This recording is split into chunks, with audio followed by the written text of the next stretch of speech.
Yes, last week we asked a question on the great card game that, of course, all proceeds or a proportion of the sale proceeds from the game will be provided to the Steve Waugh Foundation.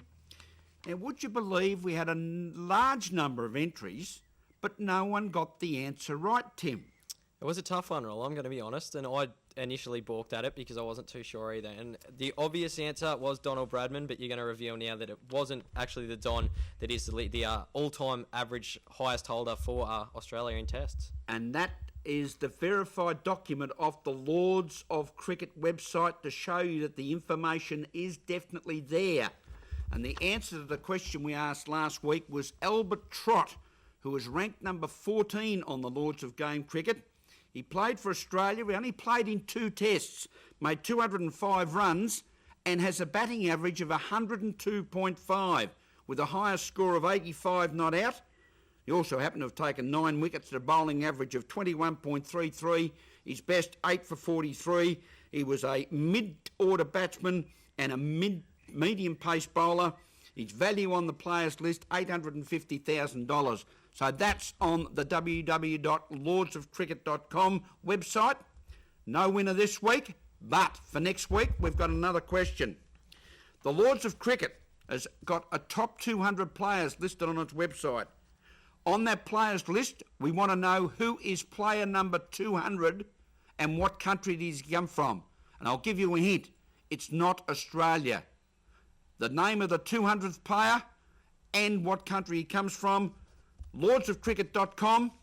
Contact us, put your entry in, and you could be the winner of a Lords of Cricket game. Tim Michell, you had a very pleasant duty during the week, particularly last weekend. The Bowen Rockets under 18s and under 16s had a game against each other in their warm-up for a very competitive representative season. And you were down there doing some interviews. Yeah, it certainly was, Graham, and it was a very competitive contest too between the two sides, eventually taken out by the under-18s. And we had a chance to chat with one of the boys from that under-18 squad. He's also made the under-17 Victorian squad in a fantastic feat. From Manifold Heights and the Geelong Cricket Club, we chatted to Michael Condi. It's fair to say he was pretty excited when he found out that he was part of that under-17 squad. Not a huge reaction, I suppose, but very excited about the upcoming carnival and just looking forward to playing some extra cricket, yeah.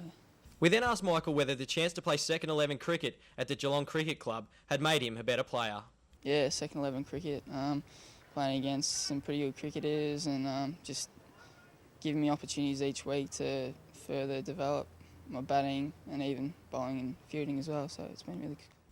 While elated to be selected in the Victorian under-17 side, there was a slight disappointment from Condi's angle in the fact that he would be missing out on taking part in the under-18 Rockets this season. Yeah, I suppose when you make your state side, you're not the best mates with the other guys in the team. You only see them probably twice a month, but back down here, got some really good friends, so disappointing, but yeah, looking forward to playing for Victoria. We then asked Michael how the selection process took place, and it turned out that he was actually part of a winter training squad before they cut the squad to 14, and that's the 14 that will go to Adelaide to take on all the other sides from around the country as that Victorian side looks to be the national champions. I was selected in a winter training squad to train up MCG.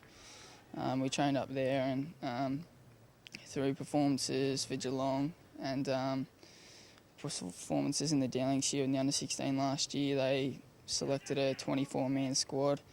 After that, we trained and had fitness testing, things like that, and worked with the coaches up there, had a few practice matches, and then, we come to the 14 to go to Adelaide. Tim, you also had the chance to catch up with one of the great fast bowlers of our local competition, now turned to coaching, in Brian Thomas. Yeah, we did, Rollo, and obviously, as you say, coaching the under-18 Rockets again this season after a successful campaign last year. And the first question we put to Tomo was whether he may be a fast bowler, but would the feature of that under-18 Rocket squad, as we saw last season, again be the fact that they'd pick a few spin bowlers and back them in to get the job done? Yeah, I'd hate to say it because I'm a fast bowling coach, but Bob Merriman has influenced me there. And if you take the pace out of the game in this 50-over aspect of the game, and now we've got two 2020s, that batsmen do struggle to get on with it. So, the spinning aspect is one that hopefully will get us across the line. After winning the Under-18 Rockets Carnival last season, we asked Brian whether he thought that the same expectations would be put on this group. Well, according to the players, they think they've got to do exactly what happened last year, so they're all keen and ready to go. With the under-16 versus under-18 game going on behind us, we then asked Brian about the contest and whether it was always as willing as it seems from the sidelines. There's no doubt that under-16s versus under-18s, there should be a big gap, but there never is. It's always a close game, so we're happy with today's proceedings. There's an interesting makeup for the Rocket squad this season, with 7 players actually new to the under-18 setup and only 4 having played last season. We asked Brian whether he thought that setup would make for a winning combination. There's only 4 top ages. There's 7 bottom ages. And Andrei Borovic is a great coach, and he's brought them through last year, and they were runners-up. So we've got that experience coming through. So hopefully they're all experienced in that way. With high expectations on the group, we then asked Brian whether he was confident that the squad could emulate the feats of last year's under-18 side. Look, once again, the leadership, Alex Graham, I've got all the confidence in the world in Alex Graham, and backed up with Becca Ewan, who's a great leader of people. So hopefully we can get over the line. As he mentioned there, one of the interesting players and one of the really important players in that under-18 side will be Becca Nguyen, who has ventured down to Geelong Cricket Club this season after injuring himself playing football for South Barwon in the under-18 competition. We asked Brian whether there was any thought of not picking Becca because of that injury. No, he's straight in. He's come down to Geelong for a couple of runs after the leg's healed, and now he's just done a hernia picking up some hay bales out in the farm, so we don't know where that's come from, but he's better right today for 50. Finally, we asked Brian whether there was a little bit of disappointment in not being able to pick Michael Condi, and while he was elated to actually have Michael selected in that Victorian under-17 side, he did admit that he would have loved to have him as part of the Rocket setup this season.